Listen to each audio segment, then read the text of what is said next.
Greetings, fellow moviegoers, and welcome to Movie Central, the place to talk about movies, TV shows based on movies, toys based on movies, games based on movies, and rides based on movies. I'm your host, Mr. CCS, and this is my pet gorilla, George.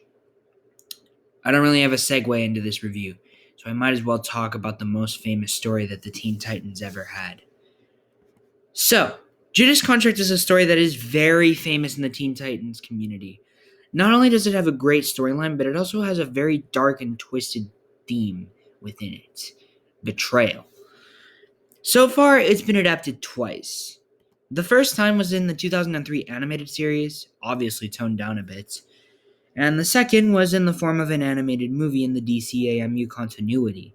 How does it compare to the other films, though? And how does it fare as an adaptation? It's time to find out. This is Teen Titans: The Judas Contract. Led by Starfire, the Teen Titans, Beast Boy, Raven, Blue Beetle, Robin, and the just-returned Nightwing, voiced all by the returning actors, have built a cohesive team in their new never-ending battle against evil. But their newest teammate, the mysterious and powerful Terra, voiced by Christina Wednesday Ricci, may be altering that dynamic. Meanwhile, an ancient evil, Brother Blood, voiced by Greg Henry, has awakened, and the familiar foe, Deathstroke, voiced this time by the late Miguel Ferrer, is lurking in the shadows, both waiting to pounce. Ultimately, the Titans need to battle their enemies and their doubts to unite and overcome the malicious forces around them in the twisting tale of intrigue, adventure, and deception. Now, regardless of how great the comic is, this is actually one of my least favorite films in the entire franchise. It's not terrible, but it feels overly cheesy, which it shouldn't have. The story needs to have elements of darkness, giving the Titans a true challenge, and you get that sense in a few ways, but it sometimes goes full-on goofy, which I downright despise. Whatever, this is a movie that could have been great, but ended up just okay. There are other aspects to why that is the case, so I need to dive into those. But before I get into that, I need to talk about the good aspects, which are the Titans. All of the Titans from the previous film, save for one, are pretty good. I like seeing them work off of one another, mainly Corey and Dick, as well as Damien and Raven.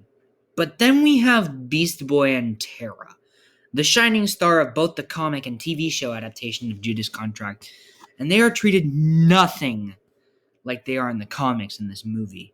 Mainly because Beast Boy is insufferable in this continuity. I don't know what it is about him, but it just bothers me how annoying he is. Terra is the only saving grace in regards to this part of the movie. It's interesting to see how she's a double agent, but what doesn't work out is that weird relationship thing she has with Deathstroke. Fanfiction writers became a part of this movie, I guess. I don't know if this is in the original comic. I haven't read it. But yeah.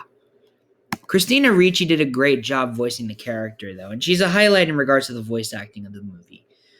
As far as the villains go, Deathstroke is a ton of fun, but I don't think he's as intimidating as he was in Son of Batman.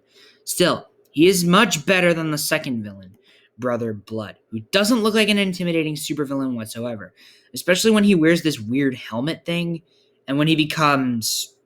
Oh, Christ, that is beyond freaking stupid. This is not Power Rangers, guys. This is DC Comics. This is almost as bad as Bat Nipples. I can't say I'm fond of the Hive cult as well. Yeah, the villains in this movie are pretty freaking weak, and they don't make the movie better. They just kind of make it worse. It's honestly one of my least favorite parts of the movie, if not my least favorite part. Anyways, the movie takes great aspects of the graphic novel and takes a dump all over them. I have nothing else to say about these characters anymore. I can praise the animation, though. Say it with me, guys. On 3. 1, 2, 3. It looks like a comic. You didn't say it with me. Whatever, you get the point. I like the animation in this movie. Now, as far as the action sequences go, the best action scene by far is the opening scene with the original Titans. But other than that, I can't say anything about the other action scenes because there isn't much to note. So yeah, I know this is a shorter review, but this is one of my least favorite films in the franchise based on an infinite a number of potential it had but didn't use. It's not bad, but it's not great. That's why there's not much for me to say about it. It's okay at the very least, though, in regards to animation and some characters and a few action sequences here and there, which is why I give it a 7 out of 10. Yeah, sorry for it being so short, but I really don't have anything else to say about this one. If you thought this movie was a disappointment, just wait until next week when I rip into one of the worst films DC has ever produced. And believe me when I say I'm going to rip into it. With that said, my name is Mr. CCS, this is Movie Central, and that, my friends, is a wrap. See you next week.